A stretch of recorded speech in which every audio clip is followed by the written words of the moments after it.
أعوذ بالله من الشيطان الرجيم. بسم الله الرحمن الرحيم. تلك الرسل فضلنا بعضهم على بعض منهم من كلم الله ورفع بعضهم درجات وآتينا عيسى بن مريم البينات وأيدناه بروح القدس ولو شاء الله ما اقتتل الذين من بعدهم من بعد ما جاءتهم البينات ولكن اختلفوا فمنهم من آمن ومنهم من كفر ولو شاء الله ما اقتتلوا ولكن الله يفعل ما يريد. يا أيها الذين آمنوا أنفقوا مما رزقناكم من قبل أن يأتي يوم لا بيع فيه ولا خلة ولا شفاعة والكافرون هم الظالمون. الله لا إله إلا هو الحي القيوم لا تأخذه سنة ولا نوم له ما في السماوات وما في الأرض من ذا الذي يشفع عنده إلا بإذنه يعلم ما بين أيديهم وما خلفهم ولا يحيطون بشيء من علمه إلا بما شاء وسع كرسيه السماوات والأرض ولا يؤوده حفظهما وهو العلي العظيم. لا إكراه في الدين قد تبين الرشد من الغي فمن يكفر بالطاغوت ويؤمن بالله فقد استمسك بالعروة الوثقى لا انفصام لها والله سميع عليم. الله ولي الذين آمنوا يخرجهم من الظلمات إلى النور والذين كفروا أولياؤهم الطاغوت يخرجونهم من النور إلى الظلمات أولئك أصحاب النار هم فيها خالدون. ألم تر إلى الذي حاج إبراهيم في ربه أن آتاه الله الملك إذ قال إبراهيم ربي الذي يحيي ويميت قال أنا أحيي وأميت قال إبراهيم فإن الله يأتي بالشمس من المشرق فأت بها من المغرب فبهت الذي كفر والله لا يهدي القوم الظالمين. أو كالذي مر على قرية وهي خاوية على عروشها قال أنى يحيي هذه الله بعد موتها فأماته الله 100 عام ثم بعث قال كم لبثت قال لبثت يوما أو بعد يوم قال بل لبثت 100 عام فانظر إلى طعامك وشرابك لم يتسن وانظر إلى حمارك ولنجعلك آية للناس وانظر إلى العظام كيف ننشزها ثم نكسها لحما فلما تبين له قال أعلم أن الله على كل شيء قدير. وإذ قال إبراهيم رب أرني كيف تحيي الموتى قال أولم تؤمن قال بلى ولكن ليطمئن قلبي قال فخذ 4 من الطير فصرهن إليك ثم اجعل على كل جبل منهن جزءا ثم ادعهن يأتينك سعيا واعلم أن الله عزيز حكيم. مثل الذين ينفقون أموالهم في سبيل الله كمثل حبة أنبتت 7 سنابل في كل سنبلة 100 حبة والله يضاعف لمن يشاء والله واسع عليم. الذين ينفقون أموالهم في سبيل الله ثم لا يتبعون ما أنفقوا منا ولا أذى لهم أجرهم عند ربهم ولا خوف عليهم ولا هم يحزنون. قول معروف ومغفرة خير من صدقة يتبعها أذى والله غني حليم. يا أيها الذين الذين آمنوا لا تبطلوا صدقاتكم بالمن والأذى كالذي ينفق ماله رئاء الناس ولا يؤمن بالله واليوم الآخر فمثله كمثل صفوان عليه تراب فأصابه وابل فتركه صلدا لا يقدرون على شيء مما كسبوا والله لا يهدي القوم الكافرين ومثل الذين ينفقون أموالهم ابتغاء مرضات الله وتثبيتا من أنفسهم كمثل جنة بربوة أصابها وابل فآتت أكلها ضعفين فإن لم يصبها وابل فطل والله بما تعملون بصير أيود أحدكم أن تكون له جنة من نخيل وأعناب تجري من تحتها الأنهار له فيها من كل الثمرات وأصابه الكبر وله ذرية ضعفاء فأصابها إعصار فيه نار فاحترقت كذلك يبين الله لكم الآيات لعلكم تتفكرون يا أيها الذين آمنوا أنفقوا من طيبات ما كسبتم ومما أخرجنا لكم من الأرض ولا تيمموا الخبيث منه تنفقون ولستم بآخذه إلا أن تغمضوا فيه واعلموا أن الله غني حميد الشيطان يعدكم الفقر ويأمركم بالفحشاء والله يعدكم مغفرة منه وفضلا والله واسع عليم يؤتي الحكمة من يشاء ومن يؤت الحكمة فقد أوتي خيرا كثيرا وما يذكر إلا أولو الألباب وما أنفقتم من نفقة أو نذرتم من نذر فإن الله يعلمه وما للظالمين من أنصار إن تبدوا الصدقات فنعما هي وإن تخفوها وتؤتوها الفقراء فهو خير لكم ويكفر عنكم من سيئاتكم والله بما تعملون خبير ليس عليك هداهم ولكن الله يهدي من يشاء وما تنفقوا من خير فلأنفسكم وما تنفقون إلا ابتغاء وجه الله وما تنفقوا من خير يوفى إليكم وأنتم لا تظلمون للفقراء الذين احصروا في سبيل الله لا يستطيعون ضربا في الأرض يحسبهم الجاهل أغنياء من التعفف تعرفهم بسيماهم لا يسألون الناس إلحافا وما تنفقوا من خير فإن الله به عليم الذين ينفقون أموالهم بالليل والنهار سرا وعلانية فلهم أجرهم عند ربهم ولا خوف عليهم ولا هم يحزنون الذين يأكلون الربا لا يقومون إلا كما يقوم الذي يتخبطه الشيطان من المس ذلك بأنهم قالوا إنما البيع مثل الربا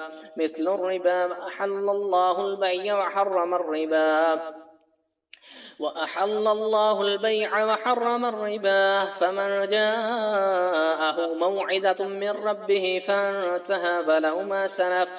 ربه فانتهى فله ما سلف وأمره إلى الله ومن عاد فأولئك أصحاب النار هم فيها خالدون يمحق الله الربا ويربي الصدقات والله لا يحب كل كفار أثيم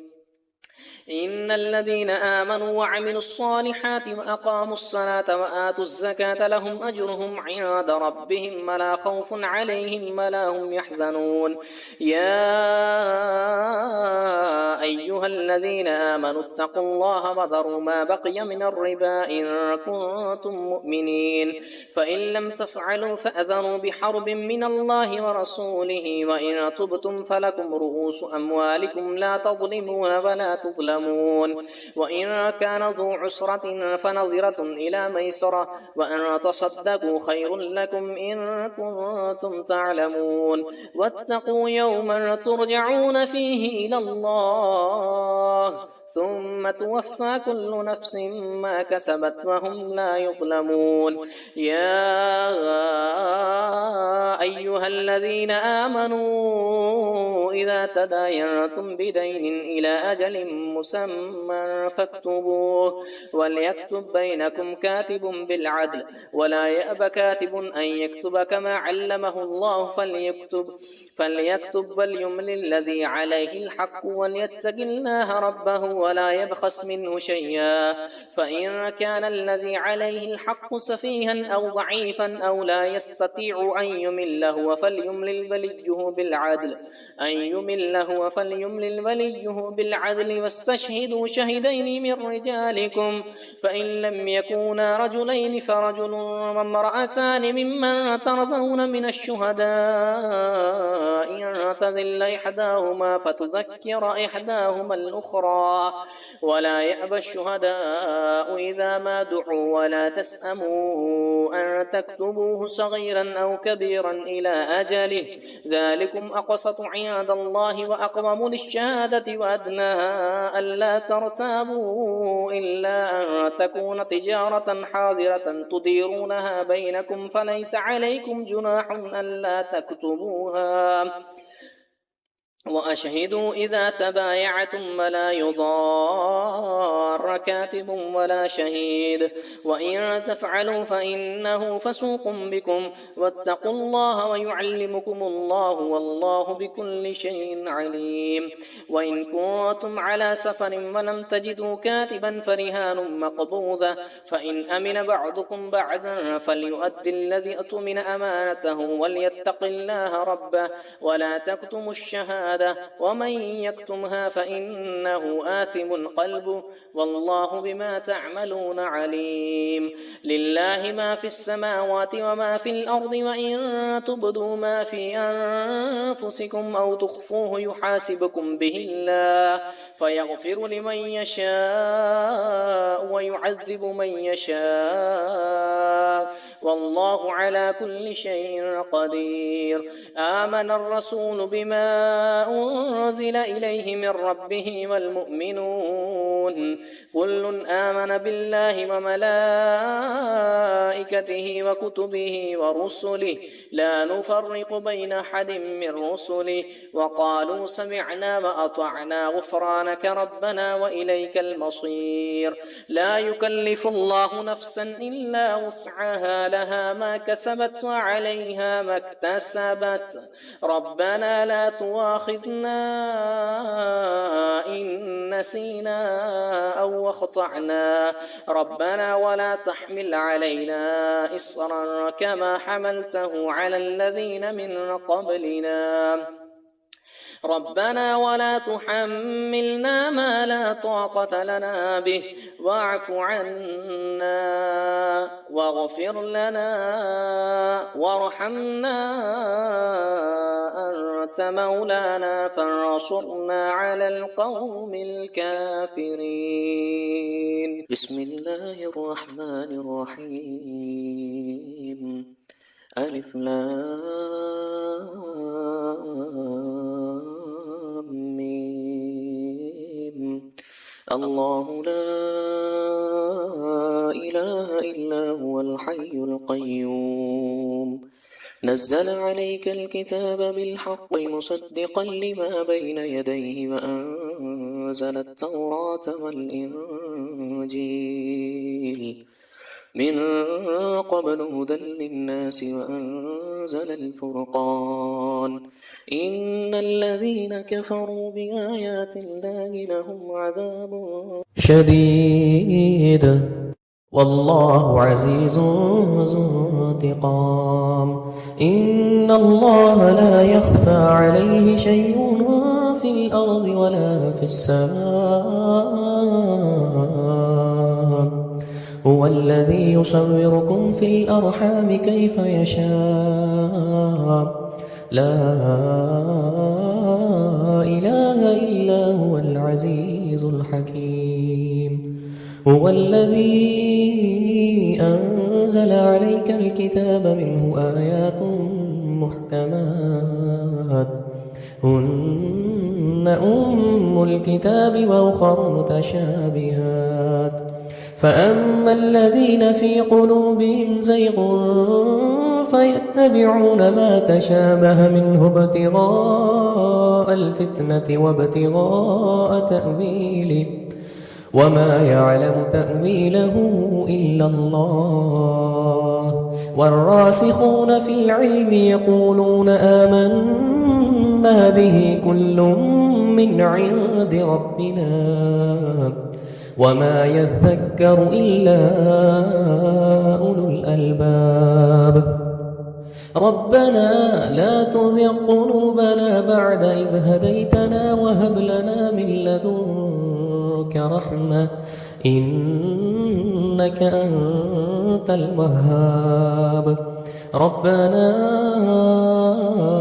إنك جامع الناس ليوم لا ريب فيه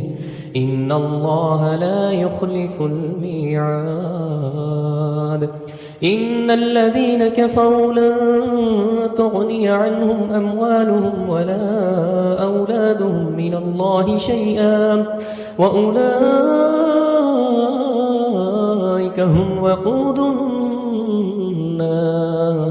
كدأب آل فرعون والذين من قبلهم كذبوا بآياتنا فأخذهم الله بذنوبهم والله شديد العقاب قل للذين كفروا ستغلبون وتحشرون إلى جهنم وبئس المهاد قد كان لكم آية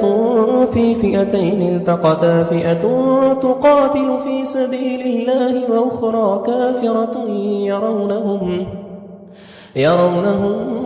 مثليهم رأي العين والله يؤيد بنصره من يشاء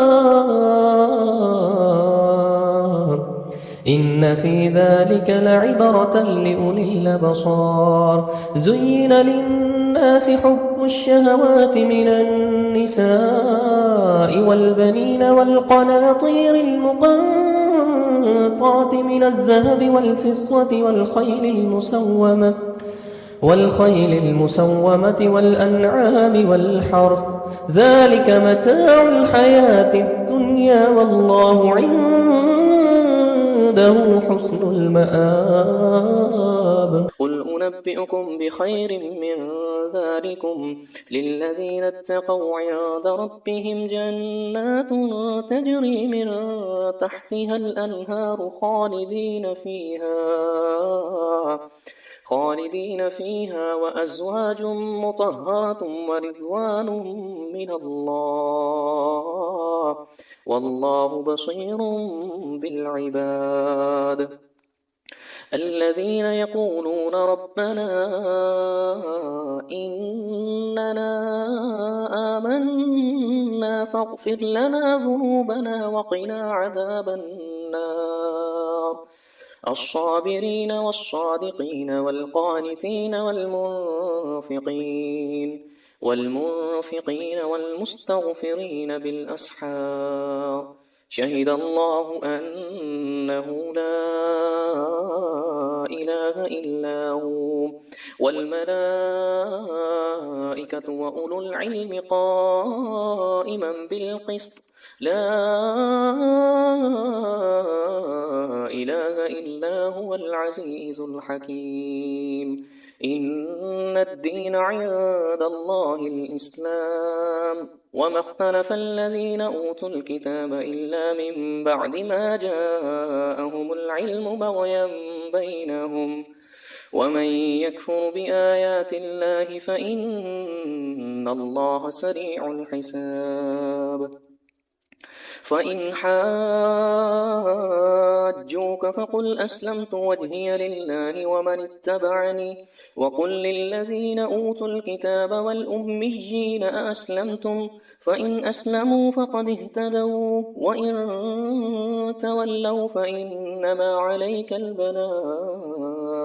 الأبصار والله بصير بالعباد. إن الذين يكفرون بآيات الله ويقتلون النبيين بغير حق ويقتلون الذين يأمرون بالقسط من الناس فبشرهم بعذاب أليم. أولئك الذين حبطت أعمالهم في الدنيا والآخرة وما لهم من ناصرين. ألم تر إلى الذين أوتوا نصيبا من الكتاب يدعون إلى كتاب الله ليحكم بينهم ثم يتولى فريق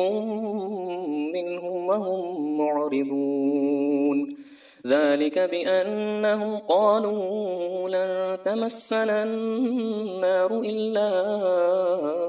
أياما معدودات وغرهم في دينهم ما كانوا يفترون. فكيف إذا جمعناهم ليوم لا ريب فيه ووفيت كل نفس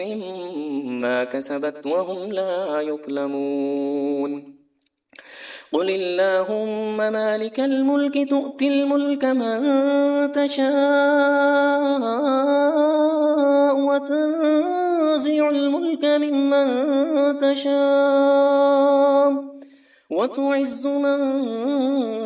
تشاء وتذل من تشاء وتعز من تشاء وتذل من تشاء بيدك الخير إنك على كل شيء قدير. تولج الليل في النهار وتولج النهار في الليل وتخرج الحي من الميت وتخرج الميت من الحي وترزق من تشاء بغير حساب. لا يتخذ المؤمنون الكافرين أولياء من دون المؤمنين ومن يفعل ذلك فليس من الله في شيء إلا أن تتقوا منهم تقات ويحذركم الله نفسه وإلى الله المصير. قل إن تخفوا ما في صدوركم أو تبدوه يعلمه الله ويعلم ما في السماوات وما في الأرض والله على كل شيء قدير. يوم تجد كل نفس ما عملت من خير محضرا وما عملت من سوء تود لو أن بينها وبينه أمدا بعيدا ويحذركم الله نفسه والله رؤوف بالعباد. قل إن كنتم تحبون الله فاتبعوني يحببكم الله ويغفر لكم ذنوبكم والله غفور رحيم. قل أطيعوا الله والرسول فإن تولوا فإن الله لا يحب الكافرين. إن الله اصطفى آدم ونوحا وآل إبراهيم وآل عمران على العالمين ذرية بعضها من بعض والله سميع عليم. إذ قالت امرأة عمران رب إني نذرت لك ما في بطني محررا فتقبل مني إنك أنت السميع العليم. فلما وضعتها قالت رب إني وضعتها أنثى والله أعلم بما وضعت وليس الذكر كالأنثى وإني سميتها مريم وإني أعيذها بك وذريتها من الشيطان الرجيم فتقبلها ربها بقبول حسن وأنبتها نباتا حسنا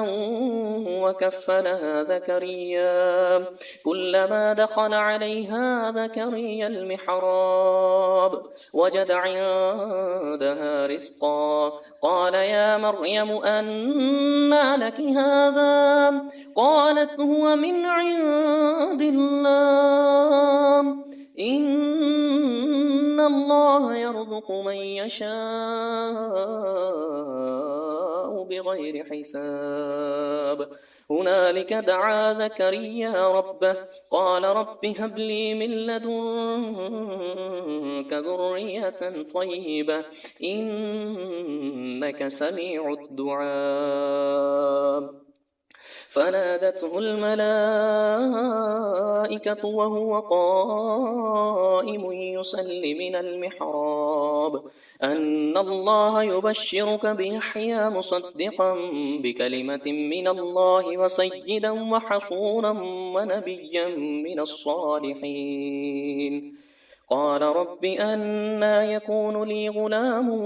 وقد بلغني الكبر قال رب أنى يكون لي غلام وقد بلغني الكبر وامرأتي عاقر قال كذلك الله يفعل ما يشاء قال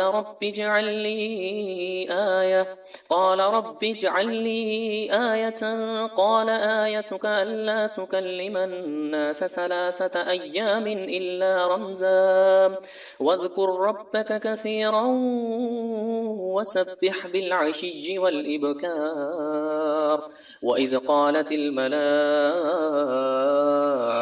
يا مريم إن الله اصطفاك وطهرك واصطفاك على نساء العالمين يا مريم اقنتي لربك واسجدي واركعي مع الراكعين ذلك من أنباء الغيب نوحيه إليك وما كنت لديهم إذ يلقون أقلامهم أيهم يكفل مريم وما كنت لديهم إذ يختصمون إذ قالت الملائكة يا مريم إن الله يبشرك بكلمة منه اسمه المسيح عيسى بن مريم وجيها في الدنيا والآخرة ومن المقربين ويكلم الناس في المهد وكهلا ومن الصالحين قالت رب أنى يكون لي ولد ولم يمسسني بشر قال كذلك الله يخلق ما يشاء إذا قضى أمرا فإنما يقول له كن فيكون ويعلمه الكتاب والحكمة والتوراة والإنجيل ورسولا إلى بني إسرائيل أني قد جئتكم بآية من ربكم أني أخلق لكم من الطين كهيئة الطير فانفخ فيه فيكون طيرا بإذن الله وأبرئ الأكمه والأبرص وأحيي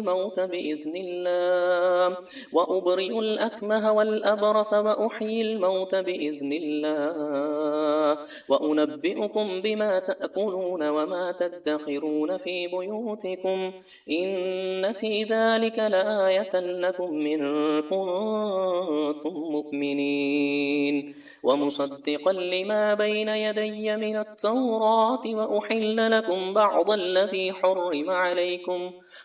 عليكم وجئتكم بآية من ربكم فاتقوا الله وأطيعون إن الله ربي وربكم فاعبدوه هذا صراط مستقيم. فلما أحس عيسى منهم الكفر قال من أنصاري إلى الله قال الحواريون نحن أنصار الله آمنا بالله واشهد بأننا مسلمون. ربنا آمنا بما أنزلت واتبعنا الرسول فاكتبنا مع الشاهدين. ومكروا ومكر الله والله خير الماكرين. إذ قال الله يا عيسى إني متوفيك ورافعك إلي ومطهرك من الذين كفروا وجاعل الذين اتبعوك فوق الذين كفروا إلى يوم القيامة ثم إلي مرجعكم فاحكم بينكم فيما كنتم فيه تختلفون. فأما الذين كفروا فأعذبهم عذابا شديدا في الدنيا والآخرة وما لهم من ناصرين.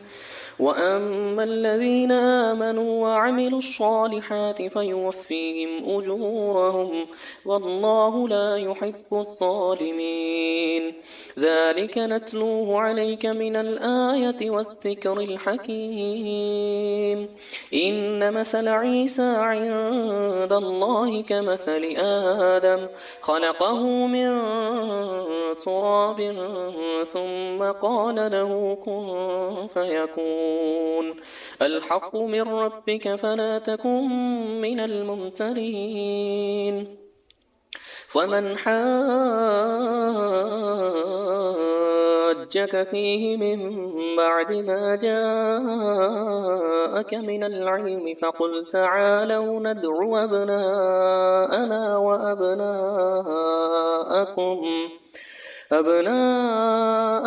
وأبناءكم ونساءنا ونساءكم وأنفسنا وأنفسكم ثم نبتهل فنجعل لعنة الله على الكاذبين. إن هذا لهو القصص الحق وما من إله إلا الله وإن الله لهو العزيز الحكيم. فإن تولوا فإن الله عليم بالمفسدين. قل يا أهل الكتاب تعالوا إلى كلمة سواء بيننا وبينكم ألا نعبد إلا الله ولا نشرك به شيئا ولا يتخذ بعضنا بعضا أربابا من دون الله فإن تولوا فقولوا اشهدوا بأننا مسلمون. يا أهل الكتاب لم تحاجون في إبراهيم وما أنزلت التوراة والإنجيل إلا من بعده أفلا تعقلون. أنتم هؤلاء حاججتم فيما لكم به علم فلم تحاجون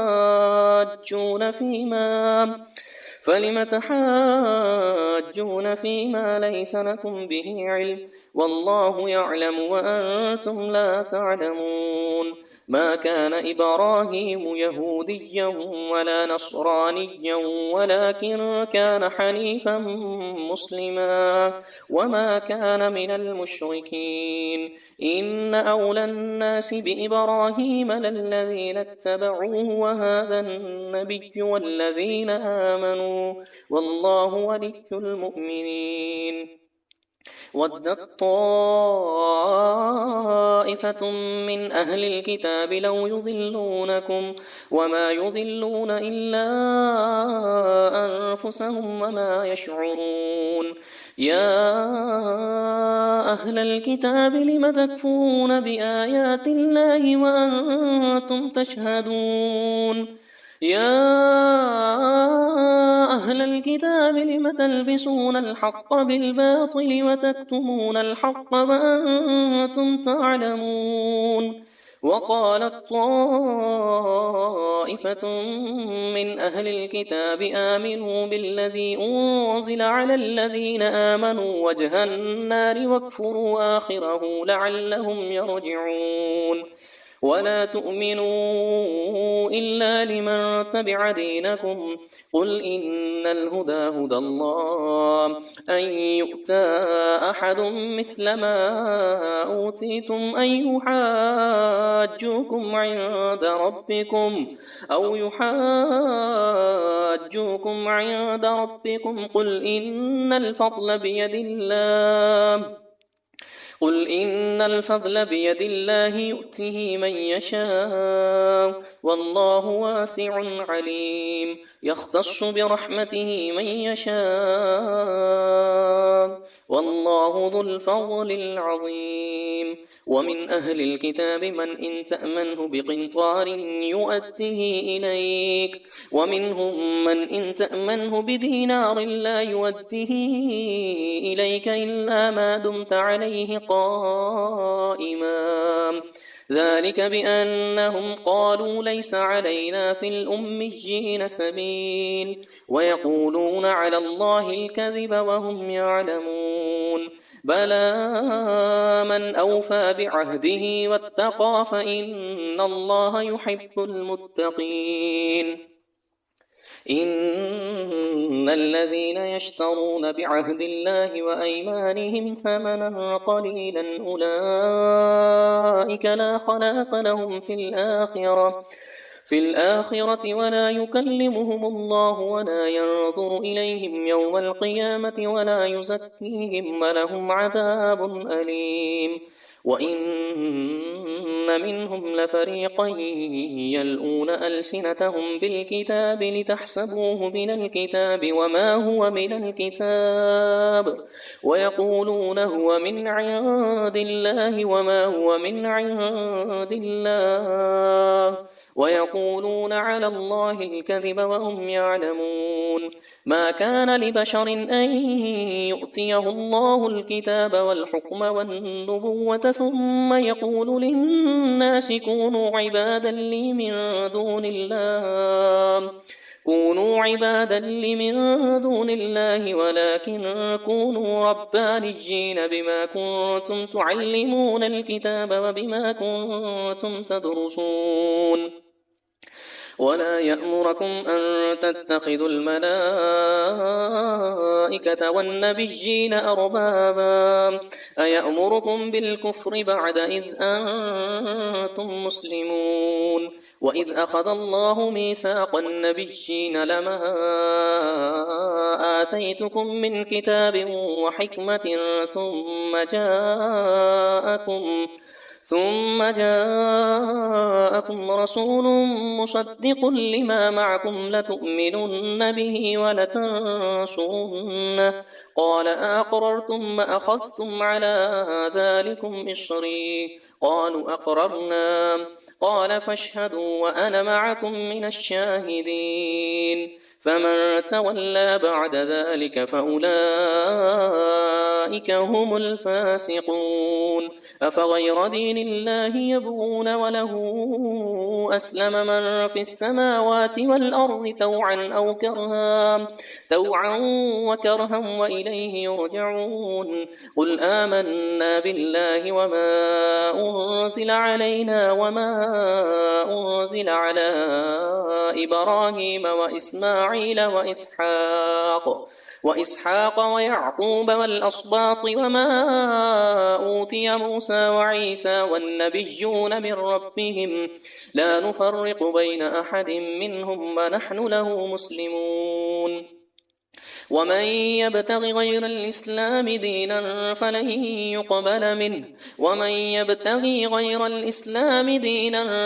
يقبل منه وهو في الآخرة من الخاسرين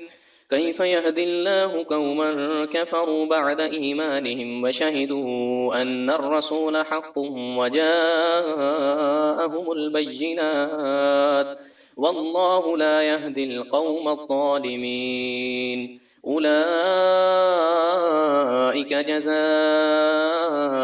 أن عليهم لعنة الله والملائكة والناس أجمعين خالدين فيها لا يخفف عنهم العذاب ولا هم ينظرون إلا الذين تابوا من بعد ذلك وأصلحوا فإن الله غفور رحيم إن الذين كفروا بعد إيمانهم ثم ازدادوا كفرا لم تقبل توبتهم وأولئك هم الضالون إن الذين كفروا وماتوا وهم كفار فلن يقبل من أحدهم ملء الأرض ذهبا ولو افتدى به أولئك لهم عذاب أليم وما لهم من ناصرين